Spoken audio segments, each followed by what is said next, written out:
Guys, wait lang.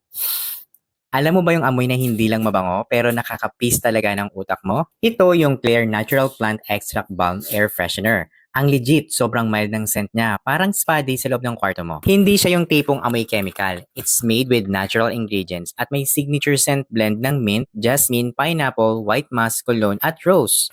Grabe, ang bango niya pero hindi overpowering. Classy, calm, and clean vibes lang. Totoo. Right now, ang hawak ko ngayon ay ang white mask scent. Grabe, parang nagtatransform yung mood ng room ko. Nakaka-relax. Promise. At hindi lang yan ganito ko lang siya binubuksan kasi super ang bango niya talaga. Napakaganda pa ng lalagyanan niya. Tingnan mo naman, no? Pero wait hindi lang siya sa kwarto. Pwede mo rin tong ilagay sa car mo, sa sala, sa kusina, or even sa CR mo. Super versatile niya, like bestie vibes that fits anywhere. Ang cool part pa nito, it's eco-conscious made with sustainable ingredients at packaging. So habang fresh ang amoy ng paligid mo, guilt-free ka pa rin for the planet. Alam mo yung moment na sobrang stress ka, tapos may amoy na biglang nagpapakalma sa'yo? Ito yun. Ganon yung effect nito. Minsan, amoy pa lang, okay na ulit.